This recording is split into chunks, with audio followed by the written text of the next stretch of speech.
श्रीराम समर्थ. गोपाल कृष्ण भगवान की जय. स्थितप्रज्ञ माणसाची लक्षणे काय असतात ती आता आपण पाहणार आहोत. असा मनुष्य सतत समाधी अवस्थेमध्ये असतो. समाधी अवस्था म्हणजेच मनाचं पूर्ण समाधान. अर्जुन विचारतोय, स्थितप्रज्ञस्य का भाषा समाधिस्तस्य केशव. जो समाधी अवस्थेमध्ये असतो, ज्याची बुद्धी स्थिर झालेली असते, जो स्थितप्रज्ञ असतो, त्याची भाषा कशी असते, तो बोलतो कसा, तो चालतो कसा, असा अर्जुनाने प्रश्न विचारलेला आहे. आता या समाधीचं वर्णन जे केलेलं आहे ते उघड्या डोळ्यांनी घेतलेली ही समाधी आहे. तो काही ध्यान लावून आसन घालून एका ठिकाणी शांत बसलेला नाही, तर लढाईच्या युद्धभूमीमध्ये तो आहे. उघड्या डोळ्यांनी तो सगळ्या गोष्टी पाहतो आहे आणि तरीसुद्धा तो समाधी अवस्थेमध्ये आहे. यालाच सहज समाधी अवस्था असं सत्पुरुष म्हणतात. शंकराचार्य एका श्लोकामध्ये असं म्हणतात, हे परमात्म्या, तू स्वतः आत्मा आहेस. पार्वती ही तुझी मती आहे, बुद्धी आहे. सहचर, स्थिरचर, नोकर हे तुझे प्राण आहेत. शरीर हे तुझं घर आहे. आणि मी जे काही विषयांचे भोग भोगतो तीच तुझी पूजा आहे. मी जे काही बोलतो ती सर्व तुझीच स्तोत्र आहेत. मी पायाने फिरतो ही तुझी प्रदक्षिणा आहे. आणि मी झोपतो ही माझी समाधी अवस्था आहे. मी जे जे कर्म करतो हे शिवा ती तुझी आराधना म्हणूनच करतो. असा हा सुंदर श्लोक शंकराचार्यांनी लिहिलेला आहे. हे सगळं का सांगायचं? कारण उघड्या डोळ्यांनी साधलेली ही सहज समाधी अवस्था आहे. एखादा योगी आसन घालून डोळे मिटून समाधी अवस्थेमध्ये जाऊ शकेल, परंतु नामाची समाधी ही उघड्या डोळ्याची समाधी असते. नामामध्ये रंगलेला माणूस आपल्या जीवनातल्या सगळ्याच चांगल्या वाईट घटना उघड्या डोळ्यांनी पाहत राहील आणि तरीसुद्धा तो समाधी अवस्थेमध्ये राहील. यातच खरं भक्तीचं सामर्थ्य आहे. समाधी अवस्था ही मनाची आहे. बाहेरून एखादा माणूस झोपलेला दिसेल, बेशुद्ध पडलेला दिसेल आणि समाधीमध्ये असलेला दिसेल. या तीनही अवस्था बाहेरून पाहताना सारख्याच दिसतात. परंतु असं असलं तरी सुद्धा अर्जुन विचारतोय, समाधिस्थ असलेला मनुष्य बोलतो कसा, चालतो कसा, त्याचं अंतरंग कसं असतं, त्याचे विचार कसे असतात, या सगळ्या गोष्टी हे भगवंता तू मला सांग. कारण हे जाणून घेण्यामध्येच अध्यात्माचं, परमार्थाचं खरं मर्म आहे. मनुष्य जन्माचा आरंभ जेव्हा होतो तेव्हा ते अत्यंत कणभर बीज रूपाने, सूक्ष्म रूपाने असतं. म्हणून आपण सूक्ष्मातून स्थूलामध्ये येतो आणि जन्माला येतो. म्हणजेच काय की त्या सूक्ष्म असणाऱ्या तत्वामध्ये काहीतरी बदल घडतो आणि मग त्या सूक्ष्माची अवस्था स्थूलामध्ये बदलते. समाधी साधणं म्हणजे देहाची अवस्था बदलून जाणं. आणि म्हणून ज्या माणसाने अशी सहज समाधी साधलेली असते त्याच्या मनाची अवस्था, त्याचं प्रतिबिंब त्याच्या चालण्या बोलण्यामध्ये, वागण्यामध्ये, पाहण्यामध्ये दिसतं.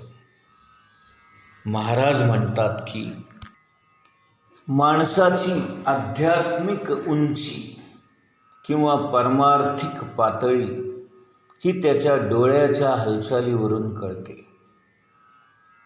महाराज जेव्हा गुरु शोधासाठी अनेक ठिकाणी फिरले, अनेकांना भेटले, त्या प्रत्येकाजवळ जाऊन देखील महाराजांचं समाधान काही होईना आणि म्हणून ते पुढे पुढे जात असत. एकदा महाराजांना एकाने विचारले की आपल्याला नेमकं काय कळतं? त्यावेळेला महाराज त्याला म्हणाले की एखाद्या माणसाचे डोळे पाहिले की मला तो कोणत्या पातळीवर आहे हे कळतं. हे सगळं मला नामस्मरणामुळे कळू लागलेलं आहे. म्हणून एखादा डॉक्टर जर खऱ्या अर्थाने नामस्मरण करणारा असेल तर त्याला आपल्या समोर आलेला आजारी माणूस पाहता क्षणी त्याला काय आजार झालेला आहे हे ताबडतोब कळेल आणि कोणत्या औषधाची योजना करावी हेही त्याच्या लक्षात येईल. नामस्मरणाचं महात्म्यच हे असं आहे. आणि म्हणून महाराज म्हणतात, नामस्मरणामुळे मला समोरची माणसं काय लायकीची आहेत, काय योग्यतेची आहेत हे कळतं. ज्ञानेश्वर महाराजांनी 12व्या आणि 14व्या अध्यायामध्ये स्थितप्रज्ञाच्या मनाच्या अवस्थेचं, आतल्या अवस्थेचं, बुद्धीचं वर्णन केलेलं आहे.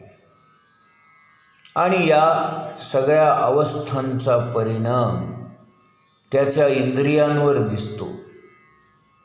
म्हणजेच काय की स्थितप्रज्ञ माणसाची इंद्रिय कधी पाप करणारच नाहीत.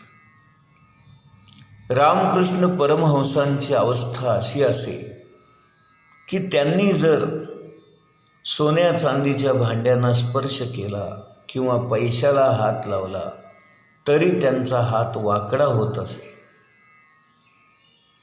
एकदा आपल्या गुरूंचं सामर्थ्य खरं आहे का हे बघण्यासाठी विवेकानंदांनी त्यांच्या अंथरुणाखाली एक चांदीचा रुपया ठेवला. थोड्या वेळाने रामकृष्ण परमहंस आले आणि आपल्या त्या गादीवर बसले आणि जणू काही एखादा विंचू चावावा त्या पद्धतीने एकदम किंचाळत उठले. गादी झटकून पाहिली तर त्याच्यातून तो चांदीचा रुपया बाहेर पडला. लगेच ते विवेकानंदांना म्हणाले, हाच मला चावत होता. म्हणजे बघा, त्यांच्या अंतर्मनाचं, बुद्धीचं जे काही अवस्था आहे ती त्यांच्या वागण्या बोलण्यातून दिसत होती. म्हणून भगवान श्रीकृष्ण म्हणतात, आपलं मन कसं आहे, आपली बुद्धी कशी आहे, ती अवस्था आपल्या वागण्या बोलण्यातून दिसली पाहिजे. ज्याचं मन स्थिर आहे, बुद्धी स्थिर आहे, त्याची इंद्रिये सुद्धा स्थिर असतात. ज्याला ही सहज समाधी अवस्था प्राप्त होते त्याची प्रतिभा जागृत झालेली असते. इंग्लिशमध्ये त्याला इंट्युशन असं म्हणतात. इंट्युशन म्हणजे प्रतिभा. आणि बाकी सगळ्या प्राण्यांमध्ये इन्स्टिंक्ट असतं, म्हणजे प्रेरणा असते. प्रेरणा आणि प्रतिभा याच्यामध्ये फरक आहे. प्रतिभा ही जागृत असते आणि कधीतरी जागृत होते सामान्य माणसांची, पण इन्स्टिंक्ट मात्र कायम चालू असतं. सत्पुरुषांचं वेगळं असतं. त्यांची प्रतिभा कायम जागी असते आणि म्हणून त्यांचं वागणं प्रतिभेचं असतं. सत्पुरुषांचं वागणं त्यांच्या प्रतिभेप्रमाणे असतं आणि ते निश्चितपणे विचारांच्या पलीकडचं असतं. आपलं ज्ञान जे आहे ते बुद्धीच्या एका चौकटीमध्ये बसलेलं असतं, परंतु सत्पुरुषांचं ज्ञान हे चौकटी बाहेरचं असतं. ते ज्ञान खऱ्या प्रतिभेचं असतं आणि म्हणून सतत जिवंत असतं. जो स्थितप्रज्ञ होतो त्याच्यामध्ये प्रतिभा सतत जागृत असते आणि ज्ञान हे प्रतिभेचं असतं. तुमचं आमचं सर्वसामान्य माणसांचं जीवन हे चाकोरीबद्ध असतं, चौकटीबद्ध असतं आणि म्हणून आपलं जीवन रटाळ असतं, नीरस असतं. तुमचं आमचं ज्ञान हे पुस्तकी ज्ञान असतं. जेवढं वाचलंय तेवढंच आपल्याला समजत असतं. त्याच्या पलीकडचं आपल्याला काहीच समजत नाही. परंतु सत्पुरुषांचं ज्ञान मात्र वैश्विक ज्ञान असतं. त्यांना संपूर्ण जगाचं, संपूर्ण विश्वाचं भान आलेलं असतं. माणसांचं वर्गीकरण केलेलं असतं. सांख्य तत्त्वज्ञानाप्रमाणे माणसाचं वर्गीकरण 3 प्रकारामध्ये केलेलं आहे. सत्वगुणाने वागणारी माणसं, रजोगुणाने वागणारी माणसं आणि तमोगुणाने वागणारी माणसं, अशा 3 प्रकारची माणसं असतात असं सांख्य लोक सांगतात. गीतेमध्ये सुद्धा 2 प्रकारचं माणसांचं वर्गीकरण केलेलं आहे. एक म्हणजे ज्ञानी लोक आणि दुसरं कर्म करणारे, कर्मयोगी माणसं आणि एक ज्ञानयोगी माणसं. भक्तांमध्ये सुद्धा 2 प्रकारचे भक्त असतात. एक सतत भगवंताचं चिंतन करणारे आणि दुसरे सतत भक्तिरूपी कर्म करणारे असे असतात. माणसांचे देखील 2 प्रकार आहेत. एक अंतर्मुख असणारी माणसं आणि दुसरा बहिर्मुख असणारी माणसं. ज्ञानाचं सुद्धा 3 प्रकारे वर्गीकरण केलेलं आहे. ज्ञान, अज्ञान आणि विपरीत ज्ञान.